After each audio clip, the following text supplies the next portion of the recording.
Hi, I'm Jasper. I'm VP at SCU, and today I will be your master of manufacturing on ENF Trade TV.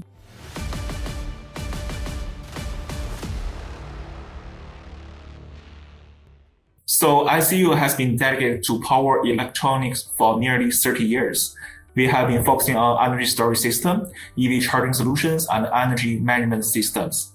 Our engineering philosophy centers on reliability, safety, and long-term performance in real project conditions. So our flagship product is the GRES. It's a modular industrial energy storage system. It's designed for solar and storage, also peak shaving and backup power applications. And we have picked the following core materials for discussion this segment. The silicon carbide, which is used for power conversion power modules. Also the immersion cooling solutions and battery cells. So the first material we are discussing is the silicon carbide. It's a material that's becoming more common in the power electronics in recent years. It mainly helps to improve the system efficiency. Also, it helps to manage the heat, especially under high voltage conditions. In our GRES system, silicon carbide is used instead of the PCS module as the part of IGBT-based power conversion stage. We do not treat SiC as the standalone selling point, but focusing on the particular value, which is delivery when applied in the right place. By introducing silicon carbide in key position, we can reduce energy losses and ease thermal stress. It's helping improve overall efficiency and support long-term operations. Before they were using like a carbon, simple carbon, but now it's kind of combined with silicon and carbon.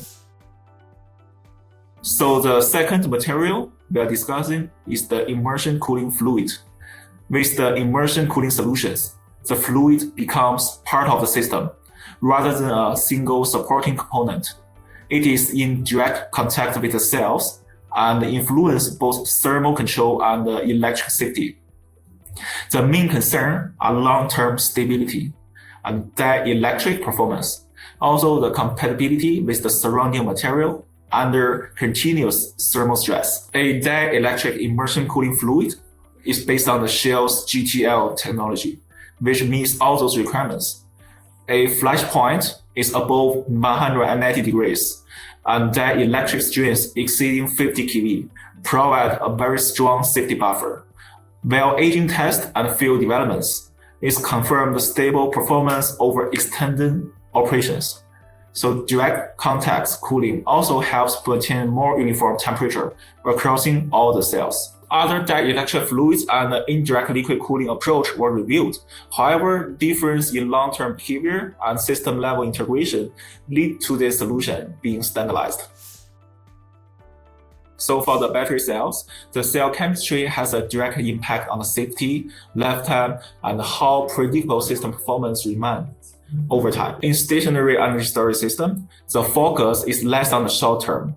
However, more on the stable behavior under continuous cycling and evaluate temperatures. The LFP cells match all these requirements very well. The chemistry offers higher thermal stability and a lower risk of thermal runaway compared to the others. Over long-term operation, LFP maintains stable usable energy at the system level with slower capacity degradation and wide operation windows. Our cells are typically sourced from established manufacturers such as Eve Energy and HiSiL. Other chemistry were evaluated, but trade-off in safety margin and long-term stability limited their suitability for this system. Let me introduce the key machinery behind GRES manufacturing, the SMT PICK-AND-PLACE machine.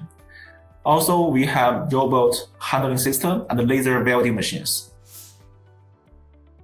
In our production line, the SMT is mainly used for assembling the BMS and EMS board. This step may look quite standard at first, but in reality, it's very sensitive. All those boards handle all the controls and the communication functions of the system. So even a very small placement deviation can later turn into a huge signal or communication issues. What really matters here is the consistency. That's why we rely on the ultimate SMT line. With a stable, accuracy, and repeatability. It allows us to assembling every board in exactly the same way, batch after batch. We also evaluate other slower or semi-manual assembly machines. But once the production volume is increased, those options becoming much harder to control. By standardizing this step with SMT machine, we reduce variability and make a long-term system behavior far more predictable. Actually, we have about 8 SMT lines. Most of them are from Samsung and Hyundai. So the next machine is robotic handling machine. The robotic handling machine is used across our production line, especially for moving and positioning modules and cabinets during the assembling stage. As the energy storage system becoming larger and heavier, manually becomes a limitation. It's not just a safety issue, but also a consistency issue.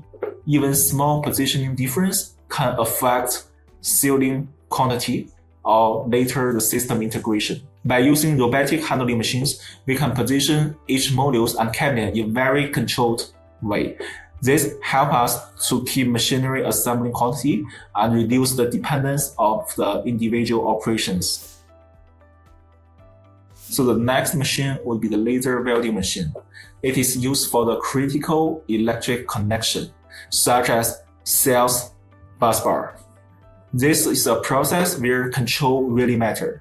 If the weld quantity is inconsistent, it will cause higher resistance or localizing heat, which affects the reliability over the time. We chose laser welding machine because they are providing a very precise energy control and highly repeatable quantity, while keeping the thermal impact on the surrounding components. That balance is especially important when dealing with high current connections. We evaluated machines fasting equipment and more conversion welding machines, but they showed higher variability at the scale. Laser welding machine allows to standardize the production and the process control and also the quality in the big volume production. Once the system is ready, the next challenge would be how it to be set in one piece. Paper packaging looks simple because the industry already has its standard patterns and containers. But what really matters is what happens during a long distance transportation. Vibration, humidity, and handling can easily cause damage if the structure is not well supported. That's why we use the reinforced sea-freight packing with a strong internal support. The pelt design allows 4-way forklift access and including the lifting points.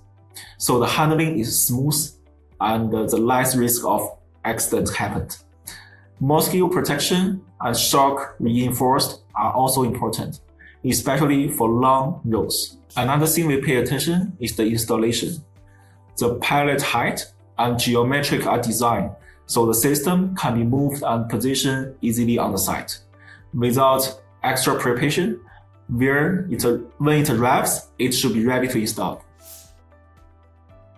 As SCU, our international projects currently cover more than 60 countries over the world, including Europe, Southeast Asia, the Middle East, and Africa. In most of the regions, we are able to provide 24 hours response and supported by a 24/7 online support team.